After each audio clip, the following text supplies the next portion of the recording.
Good morning. This is Stan Acton, and I'm speaking to you from my home office. And appreciate y'all tuning in to the Acton ADU seminar.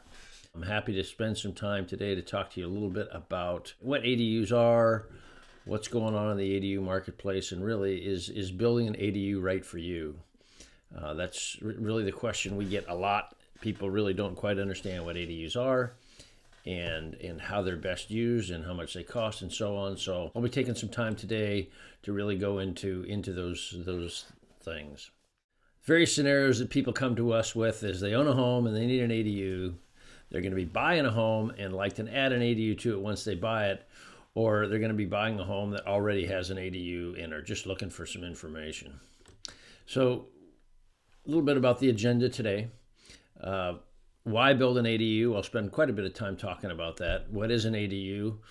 What are the requirements that make an ADU? And there are special regulations, and that's why those requirements are important. Some of the challenges and concerns, both regulatory and financial, as well as some logistical concerns. Talk a little bit about how long it takes to build an ADU and some of the important design elements, both that you'll see on the plans and things that you need to consider that aren't on the plans. And then the different methodologies about actually getting one of these things built in your backyard. There's a bunch of different ways, different cost points, different schedule points. So I'll be talking about that. And finally, at the end of this, I'm going to talk about our specific methodologies for delivering ADUs and the way we go about it.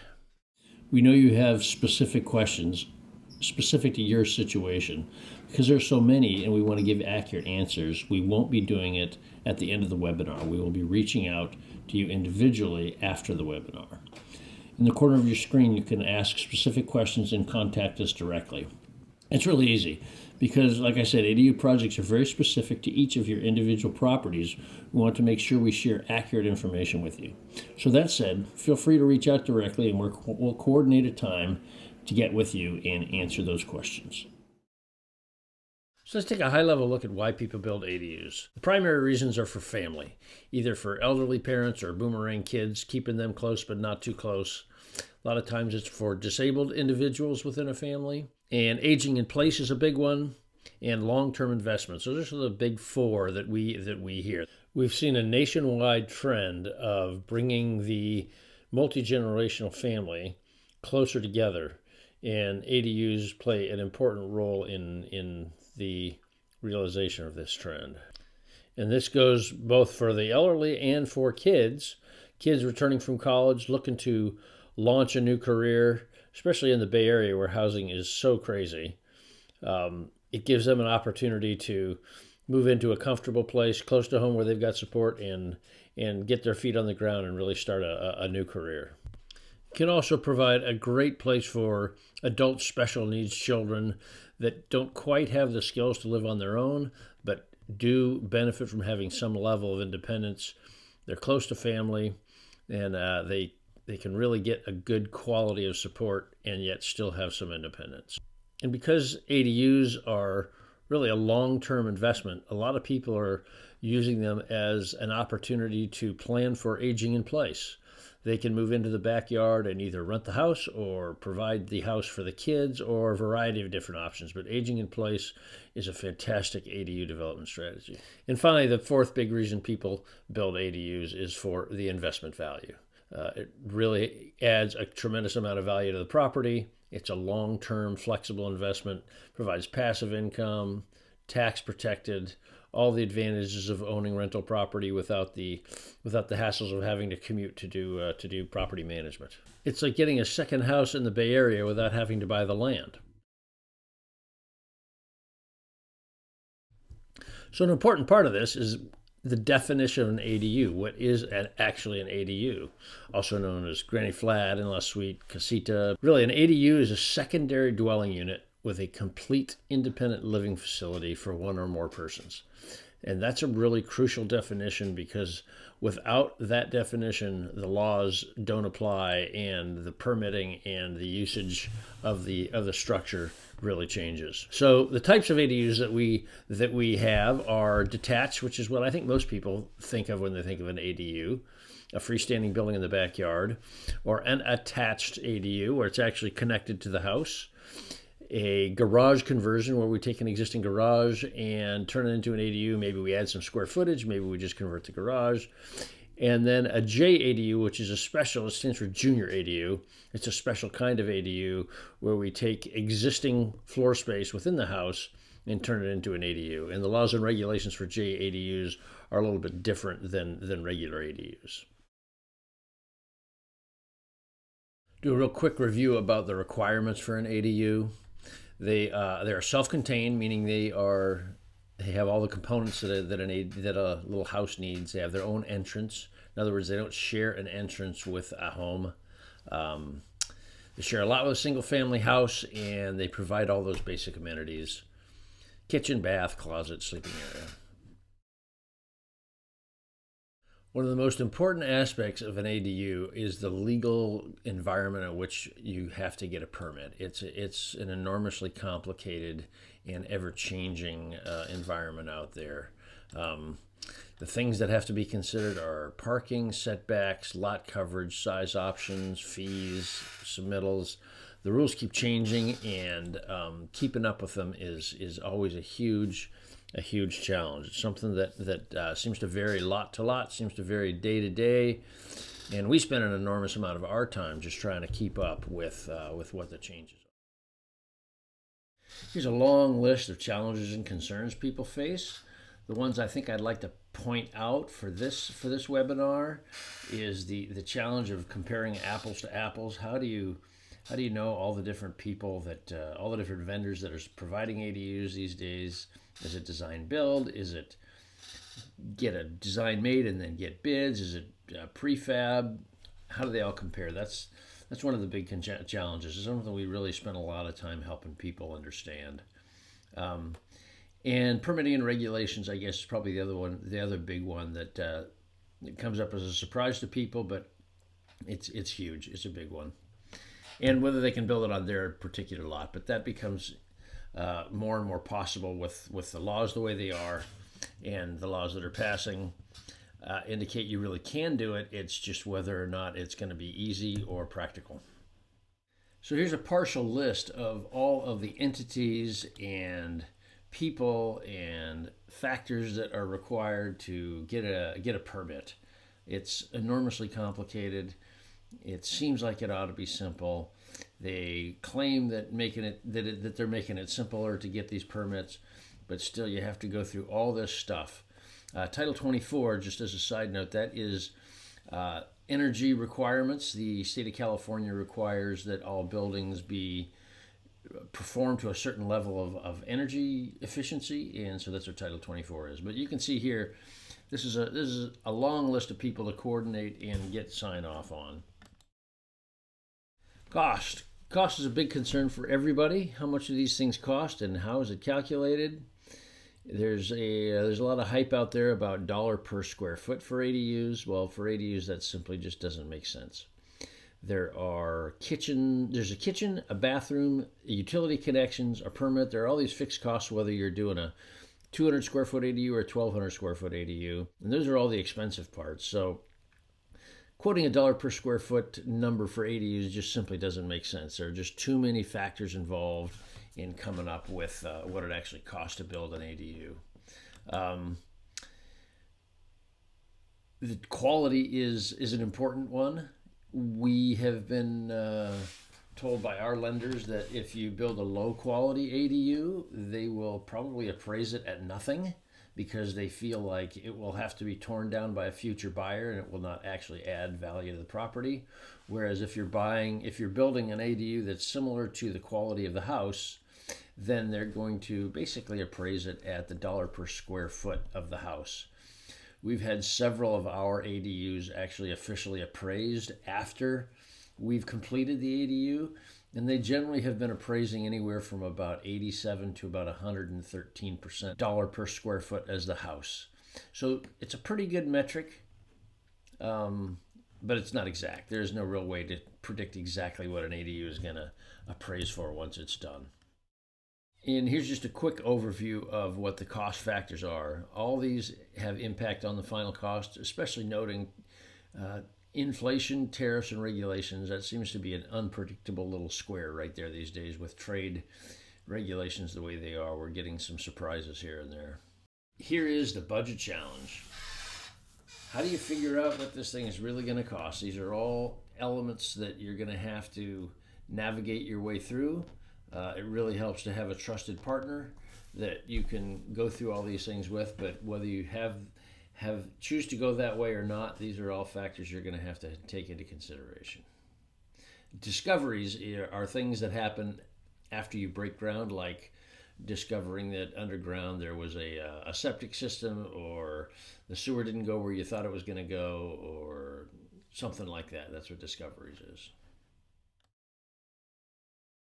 Let's talk a little bit about schedule. There are really three pieces of the schedule pie you need to take into account. There's the design, there's the permitting, and there's the construction. Design can take anywhere from choosing a pre-selected floor plan, which can take a week. Permitting depends tremendously on the jurisdiction. Theoretically, it takes no more than 60 days, but they're playing some games on that too, and so it's not something to really count on. And then construction depends on the type of construction you have chosen, whether it's prefab or whether it's stick built, and whether it's super custom or simple. And I would say the construction is going to take somewhere between 6 and 20 weeks.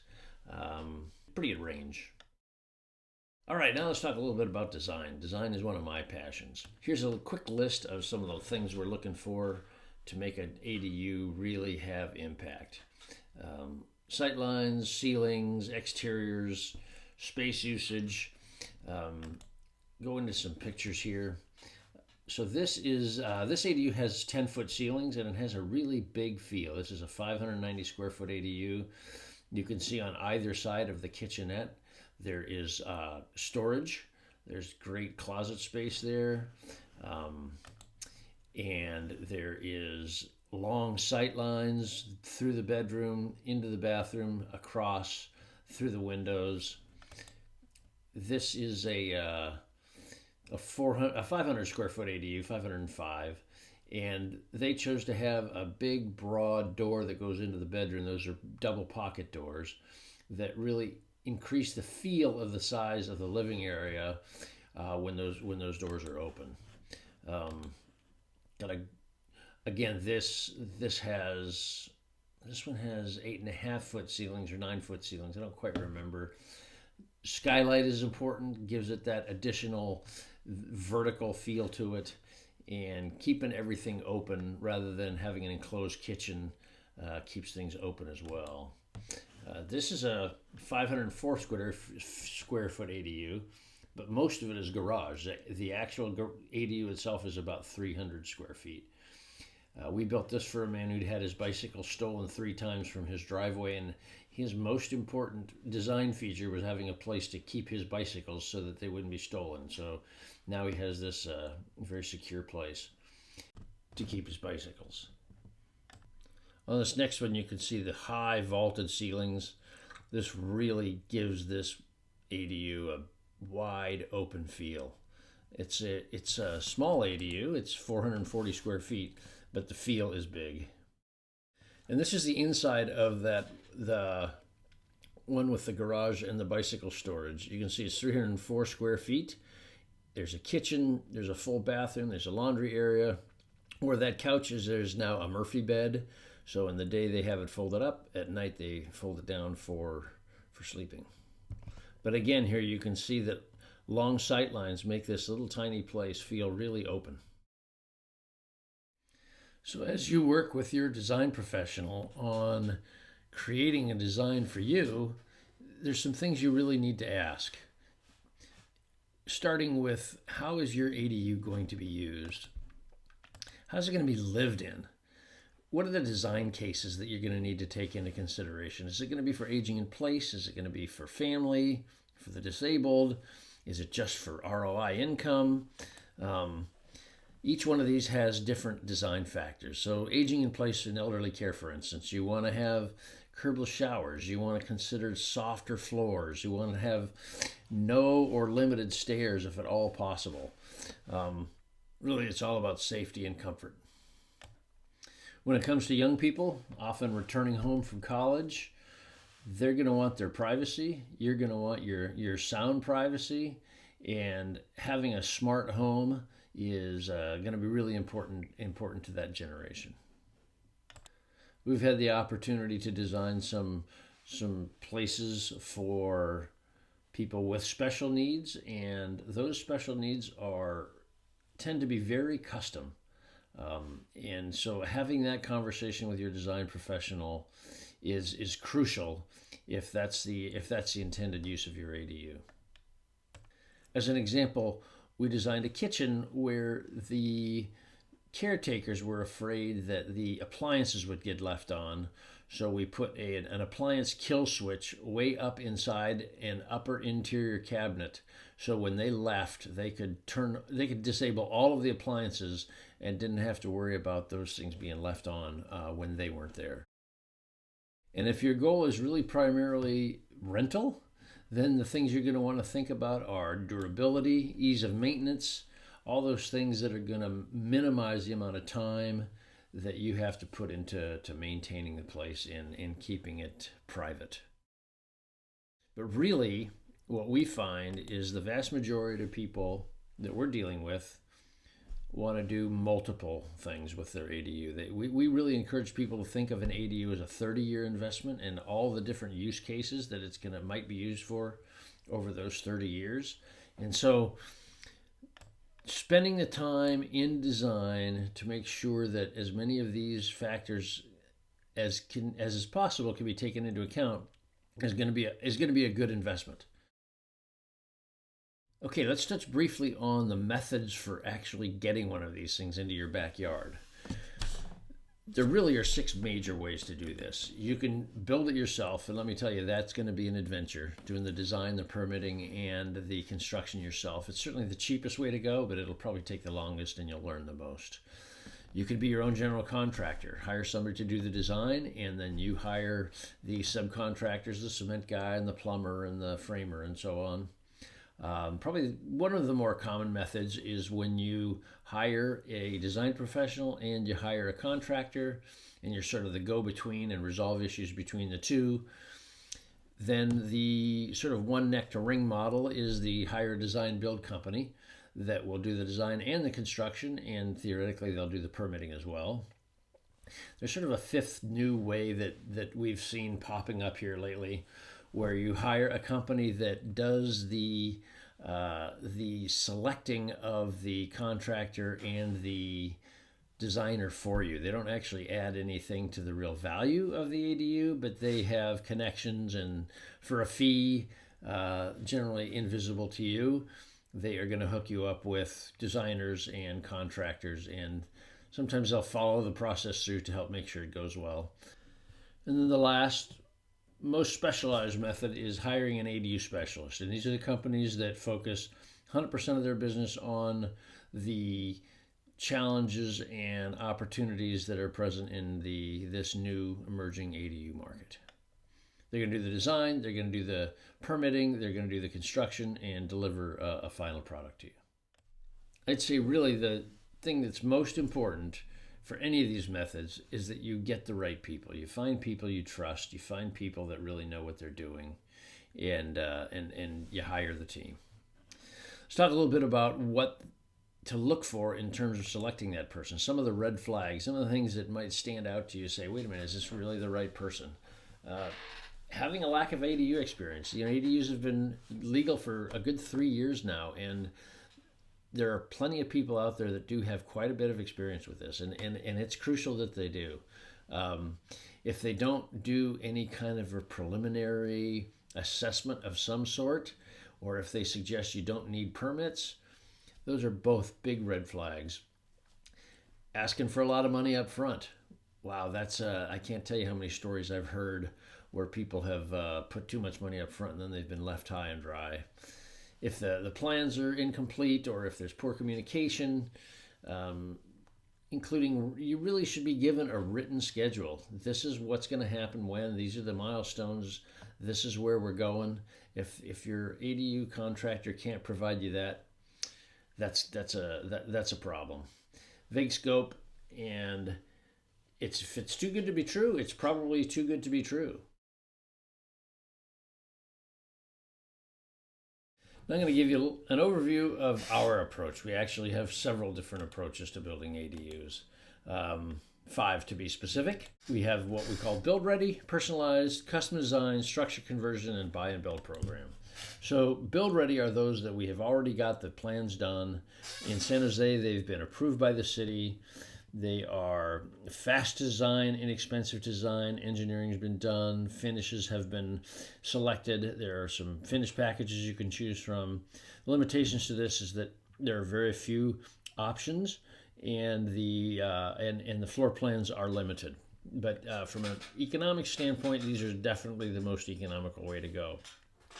Now, if you need something that's a little bit more customized or personalized, then we can take any one of the 20 or 30 sets of plans we have, and we can tweak them and stretch them and customize them to fit your specific needs.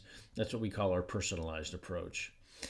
But there are frequently times whether you've got an interesting lot, or if you have very specific requirements, that we're going to do a complete custom design all the way from first idea all the way through to final permitting and final construction. This is the most expensive way to go, and it takes the longest, but you'd be amazed what we can do with a customized design. We can fit an ADU into just about any lot and fit just about any need. Structure conversion is a very specialized approach. It involves an existing structure, and frequently we will start to look at a structure conversion and realize that the structure itself just isn't worth saving, and we end up going back to one of the others. But if it is worth saving, we can take an existing piece of property with an existing structure and generally convert that into an ADU. It's not always more economical, but sometimes you do have the advantage of being able to keep existing grandfathered conditions that you might not be able to have with a new ADU.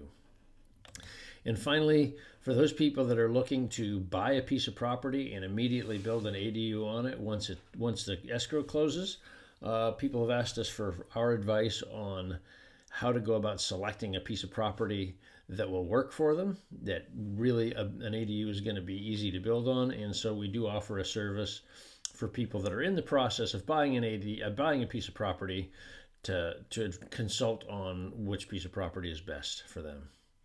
So that's a lot to cover in one webinar. Just a real quick recap. We talked about why build an ADU, what the different reasons are, whether it's family or whether it is for ROI. What is an ADU and what are the requirements there? The challenges that people face, both regulatory and financial. How long it takes, how you go about getting one designed, what they're going to cost, and then finally we talked a little bit about the Acton way and how we do it. Thank you all very much for joining us. And as a follow-up, if you'd like to set up a time to chat with someone specifically about your project, you can visit us at actonadu.com/webinar. There's a form there, fill it out, and we'll be sure to make sure one of our specialists gets a hold of you and you get to chat. Thanks again.